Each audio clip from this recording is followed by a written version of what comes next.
Alright, what's going on? It's your boy, WellsR here, back with another Tarkov's teaching video. So, today in this video I just want to explain to you the insurance returns, and the flea market, since I unlocked the flea market. So here, we're going to take a look at the insurance returns first, which are pretty simple. So, when you lose stuff in raid and nobody else picks it up, you can get your insurance return. That is assuming you paid insurance on your stuff. So we'll click here and you'll see I have one insurance return pinned here from Prepper, which you can pay other people for faster insurance returns or to hold your stuff a little bit longer, because if you don't claim it in a certain amount of time, it gets taken back. So as my stash is a complete mess, and I don't have any space here, let me clear some stuff out of the way so I can take my insurance returns back.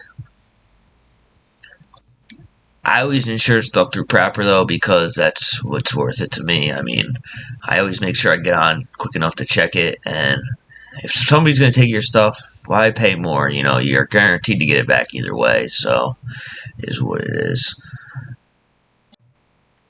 Excuse me while I'm still making some space here.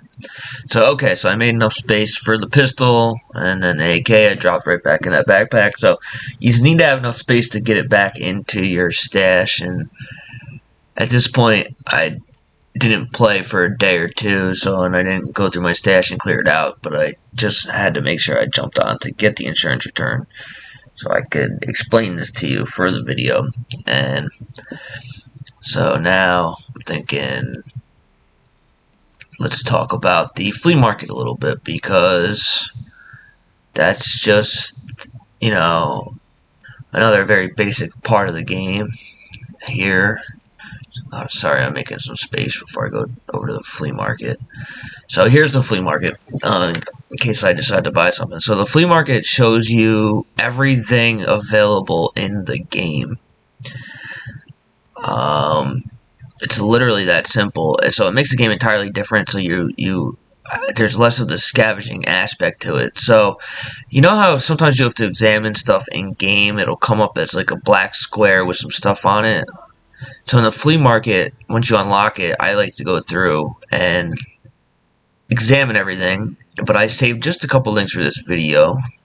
So like this scope here, I didn't examine, so I could show you what the examine thing is. So you can go through and you can examine everything, so that way you don't have to do it in raid, which saves time, saves you from getting killed, so you recognize exactly what it is and whether you would want to keep it or not, essentially.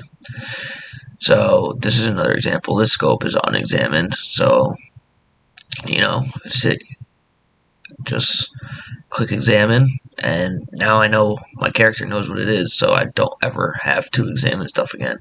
And examining gives you a small amount of XP. I think it's enough to get you to like level 3 or 4 in the very beginning of the game, but you don't unlock the flea market right away. So, you know, by the time you unlock it, you should have a lot of this stuff examined, to be honest, but it's always good to go examine your last few items, I think, anyways. So the flea market is also a live feedback type of thing, which means, like with the keys, for example, that I know that, the more worthy a key is, the more expensive it is. So at the beginning of a wipe, like we'll show here with key 206, key 206 is a key that you need right in the beginning of the wipe, and it isn't worth hardly anything right now. It's, you know, only worth $6,000. Whereas if you look for like a labs key card right now, because I'm sure all people are doing it to labs, especially like probably the red access room, the red key card for labs, which let me find here, it's probably worth a load, because people are always trying to hit red room because there's good loot in it. So the money fluctuates with, yeah, look, $50 million for the red key card right now. So that's what I'm saying, is that the flea market is a live feedback thing is what I'm trying to explain is that the more something is worth, the more it's worth on the flea market. Because the real people are using the flea market. It's not robots or nothing. This is stuff that people find in raid and they're selling live. So more money equals better generally. I mean, it's that simple. Like ammo is another really easy thing to show that with. Cheaper ammo is worth less. Better ammo in the game is worth more, and there's loads of ammo in the game. That's what Tarkov is known for. One pistol can shoot 20 different types of. There's 20 different types of 9mm bullets in the game. So, yeah, more better equals more money. So, same with medical supplies. So let me try and sell something here. Well, let me show you the search function first. So if you click on filtered search, it will search exactly what you're looking for. So like I filter searched this AK here, and it showed me exactly the AK. Now a link search will show you every part that fits with the gun. So if you're looking for an exact part for an exact item, you click link search on it, and it will show you everything that works. So you need a stock, here's the stock for that AK. You need a magazine, here's the magazine for that AK. It's just it's so handy.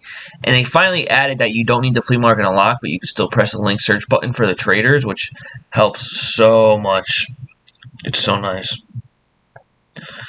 So another thing too to explain real quick is it helps with the hideout.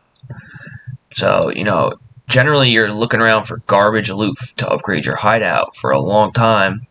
So now with the flea market unlock, like I just need these 10 wires here. I click on, oops, that's the wrong one. I click on linked search. I need to click on filtered search. And this will show me everybody who's selling wires. So you got to be quick on the flea market. So I missed that one. I tried to buy the cheapest one. Let's see here. This guy had some also quick. So this guy has 44. So let me just buy 10 right from him, and that's it. So I got the 10 more wires that I needed for that for this specific upgrade. So that gets that out of the way for the generator. So now I can do that for every other piece of the hideout and be done with it. Overall, it just makes the rest of the game a lot less stressful. So let me sell some stuff here so I can show you what selling stuff is like on the flea market. So I always like to guarantee I sell stuff, so I always underbid whatever the lowest price is. I also don't want to cheat myself out, but for the most part, I always sell everything I put on the flea market immediately. So the cheapest one right now is $22,000. It's the cheapest rifle, so I'll put mine on there for $21,000. And we'll see that should sell in a short amount of time here. It's not the most valuable rifle people are looking for, but somebody will still pick it up for parts or something.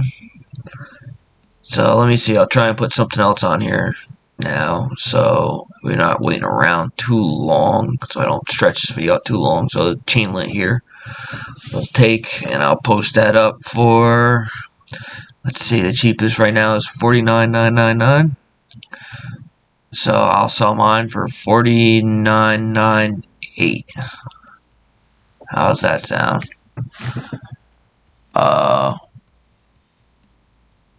And hopefully, oh look, the rifle already sold.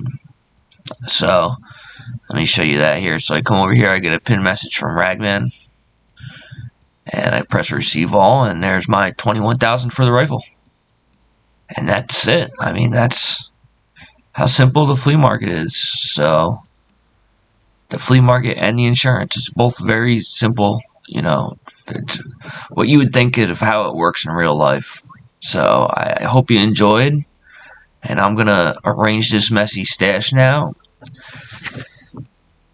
And if you have any other questions, leave it in the comments, and there'll be another Tarkov teaching video next Saturday. So as always, I will catch you in the next one.